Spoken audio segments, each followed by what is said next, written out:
Hello friends, welcome to my channel Mastaki Pathshala where you learn English better through Bengali যেখানে তোমরা ইংরেজি শিখবে বাংলায় অনেক বেটার ভাবে। West Bengal PSC clerkship prelims 2024 এর প্রিপারেশনে ইংলিশ মক টেস্ট সিরিজের আজকে 30th মক টেস্ট। প্রতিটি মক টেস্টে 30টা করে কোয়েশ্চেন থাকছে। প্রত্যেকটি মক টেস্ট প্রিভিয়াস ইয়ার্সের কোয়েশ্চেন প্যাটার্ন ফলো করে তৈরি করা হয়েছে এবং তার সাথে কিছু কিছু নতুন টাইপের প্রশ্ন ইনক্লুড করা হচ্ছে। আশা করব প্রত্যেকটা মক টেস্ট তোমরা প্র্যাকটিস করছো এবং অবশ্যই তোমরা আমাকে কমেন্টে লিখে জানাবে আউট অফ 30 কতগুলো প্রশ্নের সঠিক উত্তর তোমরা দিতে পারছো। তাহলে শুরু করছি আজকের মক টেস্ট। ফার্স্ট কোয়েশ্চেন বলা হচ্ছে এই ফলোইং কোয়েশ্চেনে the first and the last part of the passage are numbered 1 and 6, অর্থাৎ এই প্যাসেজের প্রথম পার্ট এবং শেষের যে পার্ট এই দুটো ফিক্সড এবং এই দুটোকে 1 এবং 6 দিয়ে নাম্বারিং করা হয়েছে। এছাড়াও চারটে সেন্টেন্স আছে পি কিউ আর এস। এই পি কিউ আর এস গুলো জাম্বলড অর্ডারে রয়েছে, উল্টোপাল্টাভাবে রয়েছে। তোমাকে এই চারটে সেন্টেন্স সঠিকভাবে সাজিয়ে 1 এবং 6 মিলিয়ে পুরোটা গোটাটা একটা লজিক্যাল একটা কোহেরেন্ট ওয়েতে সাজিয়ে একটা কমপ্লিট মিনিংফুল প্যারাগ্রাফে পরিণত করতে হবে। বলছে সেপ্টেম্বর 2005 সালে সেপ্টেম্বর মাস। পি সেন্টেন্স বলছে I feel such a great weight on me that I could barely move. আমি হঠাৎ করেই আমার মধ্যে এত ওজন, এত বড় একটা গভীর ওয়েট, বড় একটা ওজন নিজের ওপরে চাপানো আছে বলে মনে করলাম যে আমি কোনো মতেই নড়াচড়া করতে পারলাম না। কিউ সেন্টেন্স বলছে as the doors closed behind me, আমার পেছনে যখন দরজাগুলো বন্ধ হয়ে গেল, I was overcome by deep loneliness and despair, আমার মধ্যে একটা গভীর যে নিঃসঙ্গতা এবং হতাশা সেটা ছেয়ে বসলো। আর সেন্টেন্স বলছে I was leaving behind my family and I didn't know when I would see them again, আমি আমার ফ্যামিলিকে ছেড়ে চলে যাচ্ছি এবং আমি জানি না তাদেরকে পরবর্তীতে কবে দেখতে পাবো। এস সেন্টেন্স বলছে I was going through the departure gate at the airport in Holguin Cuba, আমি আস্তে আস্তে এয়ারপোর্টে যে ডিপার্চার গেট, যে গেট দিয়ে তারা প্রবেশ করলে তারা বিদায় জানাবে, ডিপার্চার গেট, সেই গেটে প্রবেশ করলাম কিউবার একটি এয়ারপোর্টে। এবং সবার লাস্টের সেন্টেন্সে বলছে in my hand I held my prayer book, এবং আমার হাতে আমার প্রার্থনার যে বই সেটা রাখা ছিল। তাহলে দেখো এই যে P Q R S K আমাদেরকে সঠিকভাবে সাজাতে হবে একটা লজিক্যাল অর্ডারে, যাতে করে একটা কমপ্লিট পিকচার আমরা ফুটে ওঠে। বলছে সেপ্টেম্বর 2005 সালের সেপ্টেম্বর মাসে যেটা হলো সেটা হচ্ছে এখানে লেখক কি করছে, লেখক দেখো ডিপার্চার গেটের দিকে যাচ্ছে এয়ারপোর্টে, অর্থাৎ এয়ারপোর্টে সে কোথাও একটা রওনা দিচ্ছে এয়ারপোর্টে। এখানে তাহলে প্রথমে এস সেন্টেন্সটা বলতে হবে, কারণ প্রথমে কিন্তু এস আসছে যে কি উদ্দেশ্য, কে কোথায় যাচ্ছে এটা বোঝা যাচ্ছে না অন্য সেন্টেন্সগুলো থেকে। একমাত্র এস সেন্টেন্সে বলা যাচ্ছে লেখক এয়ারপোর্টে পৌঁছেছেন কিউবা এবং সেখান থেকে তিনি কোথাও একটা যাচ্ছেন। তাহলে প্রথমে এস বসবে, যখনই এস বসবে তখন দেখো অপশন এ, বি এবং ডি এগুলো কিন্তু ভুল হয়ে গেল, কারণ একমাত্র সি অপশানেই এস রয়েছে। তাহলে লেখক যাচ্ছে কিউবা এয়ারপোর্ট থেকে। তারপর দরজাগুলো যখন পেছনে বন্ধ হয়ে গেল তখন আমি বুঝতে পারলাম যে একটা অদ্ভুত নিঃসঙ্গতা আমাকে ছেয়ে বসেছে। তারপরে কিউ হবে, নিঃসঙ্গতা কেন ছেয়ে বসেছে, I was leaving behind my family, কারণ আমি আমার ফ্যামিলিকে পেছনে রেখে চলে যাচ্ছি এবং আমি জানি না তাদেরকে কখন দেখতে পাবো। এবং আমি অসম্ভব রকম একটা ওজন ফিল করলাম, আমার মধ্যে সেই দুঃখটা, নিঃসঙ্গতাটা পুরো চেপে বসেছে, যাতে আমি এতটুকু নড়াচড়া করতে পারছি না, এবং আমার হাতে তখন একটা প্রেয়ার বুক ছিল। তাহলে এই রকম ভাবে কিন্তু আমরা পুরো প্যারাগ্রাফ সাজাবো এবং সি অপশনটা হবে সঠিক উত্তর। দেখো অনেকের মনে হতে পারে এস এর পরে আর হবে, যে আমি এয়ারপোর্টে গেলাম এবং তারপরে ফ্যামিলিকে ছেড়ে যাচ্ছি সেটা বলতে হবে, কিন্তু প্রথমে আর বললে হবে না, কারণ প্রথমে তোমাকে কিউ বলতে হবে। অর্থাৎ আমি যখন দরজাটা বন্ধ হয়ে গেল আমার পেছনে এয়ারপোর্টের দরজাটা, তখন আমার মধ্যে একটা লোনলিনেস আসলো, ডেসপেয়ার আসলো। এই লোনলিনেসটা কেন আসলো, কারণ আমি ফ্যামিলিকে ছেড়ে যাচ্ছি। তাহলে প্রথমে কিউ আসবে এবং তার কারণ হচ্ছে আর, ফ্যামিলিকে ছেড়ে যাওয়া। তাহলে অবশ্যই সি অপশন সঠিক হবে, S Q R P. Question number 2, এখানে দুটো সেন্টেন্স আছে এবং দুটো আন্ডারলাইন করা শব্দ আছে। তোমাকে বলতে হবে এই শব্দগুলো সঠিকভাবে বসানো হয়েছে কিনা, কোথাও বানান ভুল আছে কিনা, অর্থাৎ সেন্টেন্সের কনটেক্সটে শব্দগুলো সঠিকভাবে বসানো হয়েছে কিনা। প্রথম সেন্টেন্সে বলছে sudden lightning and the Rumble of thunder frighten the baby. হঠাৎ করে যে বিদ্যুৎ চমকালো এবং মেঘের গর্জন, তাতে বাচ্চাটা ভয় পেয়ে গেল। সেকেন্ড সেন্টেন্স বলছে mercury lamps are used for lightning the Rhodes. দেখো এই যে লাইটেনিং, লাইটেনিং কথাটার অর্থ হচ্ছে কোনো কিছু হালকা করে দেওয়া, লাইটেনিং। এটা কিন্তু এখানে হবে না, এখানে যেটা বলতে চাইছে বিদ্যুৎ চমকানো, সেটা হবে লাইটনিং। লাইটনিং কথাটা হচ্ছে লাইটনিং, লাইটেনিং কিন্তু নয়। তাহলে নাম্বার ওয়ানে লাইটেনিং শব্দটা ভুল আছে। নাম্বার টুতে আছে মার্কিউরি ল্যাম্পসটা ব্যবহার করা হয়ে থাকে রাস্তাঘাট আলোকিত করতে। এখানে লাইটনিং বলছে, অর্থাৎ এখানে কিন্তু যেটা বিদ্যুৎ চমক সেটার কথা বলেছে। এখানে যেটা হবে লাইটিং, অর্থাৎ রাস্তাঘাট আলোকিত করতে, সেটা হবে লাইটিং। ঠিক আছে, লাইটিং। সুতরাং আমরা দেখতে পাচ্ছি দুটো শব্দই লাইটেনিং এবং লাইটনিং ভুলভাবে ব্যবহৃত হয়েছে। সুতরাং অপশন ডি হবে সঠিক উত্তর। বোথ 1 and 2 আর incorrect, but both could not be made correct by interchanging them. এবং তুমি যদি এই দুটো শব্দকে ইন্টারচেঞ্জ করো, অর্থাৎ লাইটনিংটাকে লাইটেনিং এর জায়গায় রাখো, লাইটেনিংটাকে লাইটনিং এর জায়গায় রাখো, তাহলে কিন্তু সঠিক হবে না। সো অপশন ডি হবে রাইট আনসার। কোয়েশ্চন নাম্বার 3, দুটো সেন্টেন্সে দুটো শব্দ আন্ডারলাইন করা আছে। তোমাকে বলতে হবে দুটো শব্দকে রিপ্লেস করা যাবে একটা শব্দ দিয়ে। কোন শব্দটিতে দুটো শব্দকে রিপ্লেস করা যাবে? This trees yield commercially valuable varieties of wood. এই গাছগুলো বাণিজ্যিকভাবে অনেক গুরুত্বপূর্ণ বিভিন্ন ধরনের কাঠ প্রডিউস করে। নাম্বার টুতে বলছে the man who desires for many things at a time gets none. কোনো একজন ব্যক্তি যে একসাথে অনেকগুলো জিনিস ডিজায়ার করে, পেতে চায়, সে আসলে কিছুই পায় না। তাহলে এই যে ট্রিজ গাছগুলো এবং ডিজায়ার্স ইচ্ছা, এই দুটোকে একটা শব্দ দিয়ে রিপ্লেস করতে হবে। অপশন এতে বলছে বার্কস, মানে বলতে পারো ঘেউ ঘেউ করা এবং গাছের ছাল, এটা এখানে সঠিক হবে না। সিতে বলছে ট্রাঙ্ক, মানে গাছের গুড়ি যেটা রয়েছে, গাছের গুড়ি হতে পারে কিন্তু ইচ্ছার সাথে কোনো মতেই মিলছে না। ইয়ার্নস মানে হচ্ছে প্রচণ্ড রকমভাবে কোনো কিছু চাওয়া, কিন্তু গাছের সাথে ইয়ার্নসের কোনো সম্পর্ক নেই। তাই সঠিক উত্তর হবে অপশন বি পাইন। আমরা জানি পাইন হচ্ছে গাছের নাম, পাইন গাছের কাঠ খুব বিখ্যাত, অনেক রকম জিনিসপত্র তৈরিতে কাজে লাগে। আবার খুব ইচ্ছা করা, ডিজায়ার করা, এটাও কিন্তু পাইন। পাইন মানে ইচ্ছা করা বা প্রচণ্ডভাবে কোনো কিছু চাওয়া। তাহলে সেক্ষেত্রে পাইনস শব্দটা ট্রিজ এবং ডিজায়ার দুটো শব্দকেই রিপ্লেস করছে। সো অপশন বি হবে right answer. Question number 4, the art of making maps and charts. Map তৈরি করা হচ্ছে, চার্ট তৈরি করা হচ্ছে, এই যে শিল্প তাকে কি বলা হয়? Calligraphy, palaeography, metallurgy, cartography. দেখো ক্যালিগ্রাফি মানে বিউটিফুল হ্যান্ডরাইটিং, সুন্দর হাতের লেখা, সঠিক উত্তর হবে না। মেটালার্জি মানে ধাতুবিদ্যা, সঠিক উত্তর হবে না। প্যালিওগ্রাফি হচ্ছে study of ancient writing systems, অর্থাৎ প্রাচীন যুগে যে লেখার পদ্ধতি সেটা নিয়ে যে গবেষণা তাকে বলে প্যালিওগ্রাফি, এটা সঠিক উত্তর হবে না। রাইট আনসার হবে অপশন ডি কার্টোগ্রাফি। কার্টোগ্রাফি মানে হচ্ছে ম্যাপ তৈরি করার যে শিল্প তাকে বলে cartography. So option D is the right answer. Question number 5, most parents dash love and affection on their children. বেশিরভাগ বাবা মা তাদের বাচ্চাদের উপর ভালোবাসা এবং স্নেহ এটা কি করে? পোর, পোর, পুয়ার, পুল। পুল মানে বলতে পারো যে কোনো জলাশয়, পুকুর, এটা সঠিক উত্তর হবে না। পুয়ার মানে গরিব। পোর, পিওআরই পোর মানে ছিদ্র, সঠিক উত্তর হবে অপশন এ পোর। পিও ইউআর পোর মানে হচ্ছে ঢালা, অর্থাৎ তুমি ধরো চা ঢালছো, জল ঢালছো, তখন পোর বলা হয়। বৃষ্টি পড়ছে, পোর, পোরিং বলা হয়। আবার বাবা মা যে সন্তানের উপর ভালোবাসা বর্ষণ করে তাকেও কিন্তু পোর বলা হয়।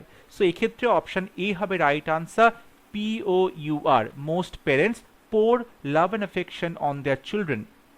Question number 6, Sushma has a deep dash for drunkards. যারা মাতাল তাদের সম্পর্কে সুষমার একটা গভীর কি আছে? Hatred, hate, hated, hating. দেখো বলছে সুষমা হ্যাজ এ ডিপ, ডিপটা কিন্তু এখানে বলতে পারো অ্যাডজেক্টিভ, গভীর কি আছে, এখানে তার নাউন বসাতে হবে। এখন হেট হচ্ছে ভার্ভ, ঘৃণা করা। হেটেড এটাও কিন্তু ভার্ভ। হেটিং এটা হচ্ছে ভার্বের ভি ফর্ম পাস্ট পার্টিসিপল, এটা সঠিক উত্তর হবে না। রাইট আনসার হবে অপশন এ, কারণ নাউন হচ্ছে হেট্রেড মানে ঘৃণা। সো সেক্ষেত্রে আমরা কিন্তু এখানে নাউন ফর্ম বসাবো, সো অপশন এ হবে right answer. Sushma has a deep hatred for ড্রাঙ্কার্ডস।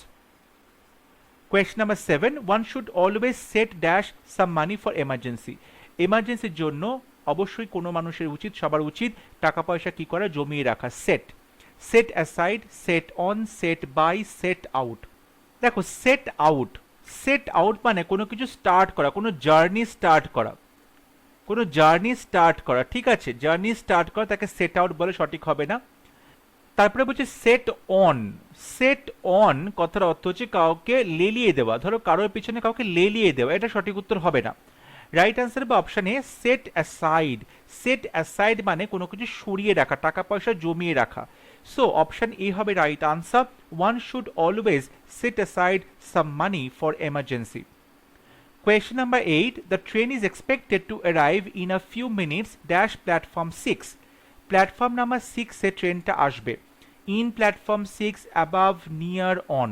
সঠিক উত্তর হবে অপশন ডি, অন প্ল্যাটফর্ম 6, অর্থাৎ 6 নম্বর প্ল্যাটফর্মে আসবে। So on platform 6। Question number 9, the river abounds dash fish and crocodiles. এই নদীতে প্রচুর পরিমাণে মাছ এবং কুমির রয়েছে। এই যে অ্যাবাউন্ডস, দেখো অ্যাবাউন্ডসের পরে আমরা উইথ বসাই যখন কি জিনিস দিয়ে ভর্তি সেটার কথা বলা হয়, অর্থাৎ কন্টেন্ট কি দিয়ে, কি জিনিস দিয়ে ভর্তি, প্রচুর পরিমাণে কি আছে সেটা বোঝায়, তখন অ্যাবাউন্ডস উইথ বলা হয়। আর অ্যাবাউন্ডস ইন বলা হয় কোন জিনিসটার মধ্যে রয়েছে, সেই কন্টেইনার, যে ধারক সেটার কথা বলা হয়। তাহলে এখানে রিভার ধারক আগে বলে দেওয়া হয়েছে, রিভারটা কিসে ভর্তি, মাছ এবং কুমিরে ভর্তি, অর্থাৎ কি জিনিস দিয়ে ভর্তি সেটার কথা বলছে, কন্টেইনের কথা বলছে, তাহলে কিন্তু এখানে অ্যাবাউন্ডস উইথ বলা হবে। সো অপশন এ হবে right answer. Question number 10, the auditor was asked to dash the accounts. অডিটরকে বলা হলো অ্যাকাউন্টসটা কি করতে, কাউন্ট করতে, চেক করতে, স্পট করতে, চেক, সিএইচই কিউ ইউই, চেক মানে হচ্ছে টাকা পয়সা লেনদেন করার জন্য যে চেক দেওয়া হয় টাকা তোলার জন্য। এটা কিন্তু সঠিক উত্তর হবে না, রাইট আনসার হবে অপশন বি, চেক। অর্থাৎ এখানে অ্যাকাউন্টসটা কারেকশন করতে দেওয়া হয়েছে, খুঁটিয়ে দেখতে বলা হয়েছে, চেক করতে বলা হয়েছে। সো অপশন বি হবে right answer. Question number 11, every student had to abide dash the rules and regulations of the hostel. হস্টেলের নিয়ম কানুন প্রত্যেকটা স্টুডেন্টকে কি করতে হবে, অ্যাবাইড করতে হবে, মেনে চলতে হবে। Abide in, abide by, abide against, abide with. সঠিক উত্তর হবে abide by the rules. So option B হবে right answer, abide by. Question number 12, the king was dash while he was addressing his subjects. রাজা কি ছিল যখন সে তার যারা প্রজা সাবজেক্টস তাদেরকে অ্যাড্রেস করছে, তখন রাজাকে কি করা হলো, মার্ডার্ড, এক্সিকিউটেড, অ্যাসাসিনেটেড, এক্সটারমিনেটেড। দেখো এক্সটারমিনেট মানে হচ্ছে যখন কোনো একটা গ্রুপকে, কোনো একটা কমিউনিটিকে পুরোপুরি নিশ্চিহ্ন করে দেওয়া হয় তখন তাকে এক্সটারমিনেট বলে, এটা সঠিক উত্তর হবে না। মার্ডার মানে খুন করে দেওয়া, এক্সিকিউট মানে কাউকে শাস্তি দেওয়া এবং তাকে হত্যা করা। এখানে যেটা সঠিক উত্তর হবে, রাজাকে যখন হত্যা করা হচ্ছে এবং সেটা যখন বেআইনিভাবে হত্যা করা হচ্ছে তখন সেটা বলা হবে অ্যাসাসিনেট করা। সো অপশন সি হবে right answer, the king was assassinated while he was addressing his subjects. যখন রাজা তার প্রজাদেরকে উদ্দেশ্য করে কিছু কথা বলছিলেন তখন সেই সভার মধ্যে রাজাকে হত্যা করা হয়, তখন তাকে বলা হবে অ্যাসাসিনেটেড। সো অপশন সি হবে right answer. Question number 13, underline করা অংশটা বলা হয়েছে সাবস্টিটিউট করতে। যদি সাবস্টিটিউট করা না যায় তাহলে অপশন বি চুজ করতে হবে, no substitution required. whenever there is raining desert flowers bloom and the sight can be rewarding. যখনই বৃষ্টি হয় মরুভূমির ফুলগুলো ফোটে এবং চারপাশটা দেখতে অপূর্ব সুন্দর লাগে। তাহলে whenever there is raining, দেখো there is rainingটা কিন্তু হবে না, whenever it rains, when it rains, it rains, when raining। সঠিক উত্তর হবে অপশন এ, whenever যখনই, it rains যখন বৃষ্টি পড়ছে আমরা বলি তখন বলি it is raining, আমরা কিন্তু কথাটা it দিয়ে বলি। সুতরাং whenever it rains, it third person singular number, তারপর rains হবে প্রেজেন্ট টেন্সে। So whenever it rains option E হবে সঠিক উত্তর। কোয়েশ্চন নাম্বার 14, একই প্রশ্ন, আন্ডারলাইন করা অংশটাকে সাবস্টিটিউট দিয়ে রিপ্লেস করতে হবে, যদি না করা যায় তাহলে অপশন সি চুজ করতে হবে, no substitution required. As the tree comes crashing down, যেহেতু গাছটা ভেঙে নিচে পড়লো, monkeys woke from its sleep, মাঙ্কিরা তাদের ঘুম থেকে উঠে পড়লো and run from branch to branch. এই যে woke from its sleep এটাকে রিপ্লেস করতে বলা হয়েছে সাবস্টিটিউট দিয়ে wakes from its sleep, woke in their sleep, wake from their sleep. এখানে কিন্তু দেখো যেহেতু অনেকগুলো মাঙ্কি রয়েছে তাহলে ইটস স্লিপ হবে না, এখানে হবে দেয়ার স্লিপ, তাদের ঘুম থেকে। যেহেতু প্লুরাল রয়েছে তাহলে এখানে যে পজেসিভ অ্যাডজেক্টিভ এটাও কিন্তু আমরা দেয়ার লিখব। So wake from their sleep, option D হবে right answer. As the tree comes crashing down, monkeys woke from their sleep. মানটি এখানে ওক বলতে গেলে তুমি দেখো এখানে পাস্ট টেন্স করা হয়েছে, কিন্তু এখানে কামস আছে, মানে এখানে কিন্তু প্রেজেন্ট টেন্স আছে, সুতরাং এক্ষেত্রে আমরা ওক করব না, ওয়েক করব, প্রেজেন্ট টেন্স করব। So wake from their sleep. Question number 15. Select the most appropriate word to fill in the blank. The man insisted on buying the doves dash he was fond of birds. লোকটা খুব জোরাজুরি করলো, insisted on buying, যে এই ডাবসগুলোকে কেনা উচিত, প্রচণ্ডভাবে সে কাকুতি মিনতি করলো এগুলো কিনবে বলে। হি ওয়াজ ফন্ড অফ বার্ডস, কারণ সে পাখিগুলো খুব ভালোবাসে, পাখিদের প্রতি সে খুব আসক্ত, পাখিদেরকে সে খুব ভালোবাসে, পাখিদেরকে তার খুব ভালো লাগে, ফন্ড অফ বার্ডস। তাহলে বিকজ মানে কারণ, ডিউ টু কোন কারণে, দো যদিও, অ্যাজ ইফ যেন, এক্ষেত্রে কিন্তু অপশন এ হবে সঠিক উত্তর, কারণ সে পাখিদেরকে ভালোবাসে, is was fond of birds. So option A হবে রাইট আনসার, এখানে কিন্তু কারণ বলা হচ্ছে। Question number 16. The most pleasant way was to going and having a good dinner at some fine restaurant. এই was to going and having এই পার্টটাকে replace করতে বলা হয়েছে সাবস্টিটিউট দিয়ে। দেখো মোস্ট প্লিজেন্ট ওয়ে ওয়াজ টু এর পরে যখন আমরা গোয়িং হ্যাভিং লিখছি এটা ভুল হবে, টু এর পরে আমাদেরকে V1 ফর্ম লিখতে হবে, অর্থাৎ two go and have, two go and have আমাদের কিন্তু V1 ফর্ম লিখতে হবে। তাই সঠিক উত্তর হবে option D, was to go and have, option D হবে right answer. Question number 17. Select the synonym of the given word substantial. এই সাবস্ট্যান্সিয়াল শব্দটার সিনোনিম কি হবে? Considerable, worthless, slight, negligible. দেখো সাবস্ট্যান্সিয়াল মানে হচ্ছে যথেষ্ট গুরুত্বপূর্ণ কিছু একটা অংশ, যথেষ্ট গুরুত্বপূর্ণ কিছু একটা অংশ, তখন তাকে সাবস্ট্যান্সিয়াল বলা যেতে পারে। এক্ষেত্রে যেটা তুমি বিবেচনা করতে পারবে তেমন পরিমাণ। নেগলিজিবল মানে যেটা একদম নগণ্য, স্লাইট মানে খুব কম পরিমাণে, ওয়ার্থলেস মানে অযোগ্য। তাই সঠিক উত্তর হবে অপশন এ কনসিডারেবল, যেটাকে তুমি গণনার মধ্যে ফেলতে পারবে, বিবেচনার মধ্যে ফেলতে পারবে, কনসিডারেবল। সো অপশন এ হবে right answer. Question number 18. Select the antonym of the given word arid. Arid মানে ড্রাই, খুব শুকনো, এটার অ্যান্টোনিম বা বিপরীত শব্দ। ড্রাই মানে শুকনো, সঠিক হবে না। স্কর্চড মানে হচ্ছে ঝলসে যাওয়া, আগুনে ঝলসে যাওয়া, প্রচণ্ডভাবে শুকনো, এটা সঠিক উত্তর হবে না, কারণ এখানে দেখো যেটা বলা হচ্ছে সেটা হচ্ছে বিপরীত শব্দ লিখতে বলা হচ্ছে, এগুলো কিন্তু সব সিনোনিম হয়ে যাচ্ছে। ডিতে আছে পার্চড, এটাও কিন্তু ড্রাই বা শুকনো, এটাও সঠিক উত্তর হবে না। রাইট আনসার হবে অপশন সি, ওয়েট বা ভেজা। অর্থাৎ এরিড মানে যদি শুকনো হয় তাহলে তার বিপরীত শব্দ হবে অপশন সি, ওয়েট বা ভেজা। Question number 19. Select the wrongly spelled word. ভুল বানান তোমাকে সিলেক্ট করতে হবে। Dilemma, disaster, disappear, develop. Develop বানানটা সঠিক আছে, ডিসঅ্যাপিয়ার সঠিক, ডিজাস্টার সঠিক। ভুল হচ্ছে ডাইলেমা। ডাইলেমাতে ডাবল এম হয়, অর্থাৎ DILE double M A, ডাইলেমাতে double M হবে, অর্থাৎ যে মনের অন্তর্দ্বন্দ্ব বা কনফিউশন তাকে বলে ডাইলেমা। সো অপশন এ হবে right answer. Question number 20. One word দেওয়া আছে, ওয়ান হু লাভস বুকস, যে খুব বই ভালোবাসে তাকে কি বলে? Librarian, bibliophile, orator, veteran. Veteran মানে খুব অভিজ্ঞ কোনো মানুষ, সঠিক উত্তর হবে না। ওরেটর মানে খুব ভালো বক্তা, সঠিক হবে না। লাইব্রেরিয়ান মানে হচ্ছে যে গ্রন্থগারিক, সঠিক উত্তর হবে না। রাইট আনসার হবে অপশন বি, বিবলিওফাইল। দেখো বিবলিও মানে হচ্ছে বুক, ফাইল মানে হচ্ছে যে ভালোবাসে, বই ভালোবাসে, বিবলিওফাইল। সো অপশন বি হবে right answer. Question number 21. Identify the segment in the sentence which contains the grammatical error from the given options. সেন্টেন্সের কোন পার্টে ভুল আছে তোমাকে বলতে হবে। The chameleon's tongue is too long that it keeps it folded in the mouth. ক্যামেলিয়নের যে জিভ সেটা এতটাই লম্বা যে সেটা চাই মুখের মধ্যে ফোল্ড করে রাখে, ভাঁজ করে রাখে, গুটিয়ে রাখে। কোথায় ভুল আছে? দেখো এখানে যদি দ্যাট আছে তাহলে এখানে টু হবে না, এখানে সো দ্যাট করতে হবে। অর্থাৎ the chameleon's tongue is so long that, এখানে কিন্তু সো দ্যাট করতে হবে। সো পার্ট এ তে ভুল আছে, অপশন এ হবে রাইট আনসার। এখানে the chameleon's tongue is so long that, ঠিক আছে। কোয়েশ্চেন নাম্বার 22, ন্যারেশন চেঞ্জ করতে দেওয়া হয়েছে। The policeman said to the driver, do you have a licence? Policeman ড্রাইভারকে জিজ্ঞেস করলো তোমার কি লাইসেন্স আছে, do you have a licence. এখানে দেখো আমরা কিন্তু সিম্পল প্রেজেন্ট টেন্স হ্যাভ রয়েছে, হ্যাভ ভার্ব দিয়ে রয়েছে। তাহলে পুলিশম্যান কি করলো, আস্কড করলো, যেহেতু প্রশ্ন করা হচ্ছে।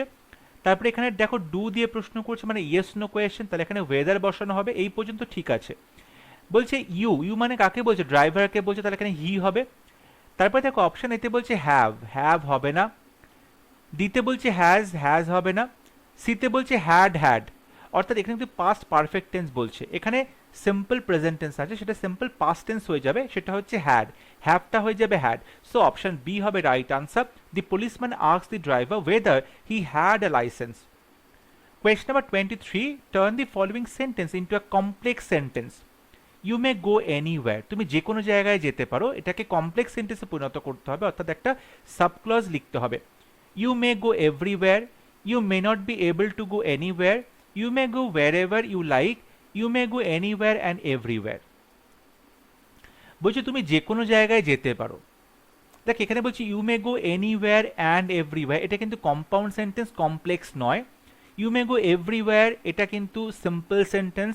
You may not be able negative sentence, এবং এটা সিম্পল সেন্টেন্স, মিনিংটা চেঞ্জ হয়ে যাচ্ছে। তাই সঠিক উত্তর হবে option C, you may go wherever you like, তুমি যেতে পারো যেখানে তোমার পছন্দ। এই যে তুমি যে কোনো জায়গায় যেতে পারো, তার মানে যেখানে তোমার পছন্দ। এই যে wherever you like, wherever থেকে একটা সাবক্লজ তৈরি হলো, এবং এটা কমপ্লেক্স সেন্টেন্স হবে। সো সঠিক উত্তর হবে option C, you may go wherever you like. Question number 24, narration change করতে দেওয়া হয়েছে। The teacher said to the students march quietly to the ground, teacher ছাত্রদেরকে বলল তোমরা ধীরে সুস্থে নীরবে, কোয়াইটলি নীরবে তোমরা মার্চ করো মাঠে গিয়ে। তাহলে এখানে said to the students that they should, এখানে শুড হবে না, এটা যদি ইম্পারেটিভ সেন্টেন্স আছে তাহলে কিন্তু শুড হবে না। লেটস দিয়ে থাকলে আমরা শুড ব্যবহার করে থাকি, এটা তা হবে না। সো অপশন এ ভুল আছে। অপশন বিতে বলছে the teacher instructed the students, এখানে ইনস্ট্রাক্ট করলো, একদম সঠিক বসানো আছে। দ্যাট দে শুড, এখানে শুড হবে না। যদি ইম্পারেটিভ সেন্টেন্স হয় তাহলে আমরা রিকোয়েস্টেড, অর্ডার, অ্যাডভাইস, ইনস্ট্রাক্টেড বলবো, এবং তারপরে কিন্তু ইনফিনিটিভ বসাতে হবে, অর্থাৎ টু বসানো হবে এবং তারপরে ভি ওয়ান বসানো হবে। So the teacher instructed the students to march quietly to the ground. So option D হবে right answer. Question number 25, passive form, he could have solve the problem. তাহলে এখানে subject he could have solve verb part, the problem হচ্ছে object, তাহলে অবজেক্টের subject হচ্ছে the problem. Could have solved, এখানে কিন্তু could have solved, তার মানে এখানে প্যাসিভে করতে হবে could have been, could have been, তারপরে সলভড ভার্বের third form by him. So option C হবে right answer, the problem could have been solved. এখানে মোডালের পারফেক্ট টেন্স আছে, তাহলে মোডালের পারফেক্ট টেন্সে যে প্যাসিভ ভয়েস অর্থাৎ হ্যাভ বিন সেটা হবে। So could have been solved by him. So option C হবে right answer. Question number 26, concealed এর সিনোনিম কি হবে? কনসিল মানে লুকোনো, কাভার্ড, ক্লোজড, সিল্ড, হিডেন, এখানে লুকোনো বা গোপন। সো অপশন ডি হবে right answer, hidden. Question number 27, what is the past participle form of trade?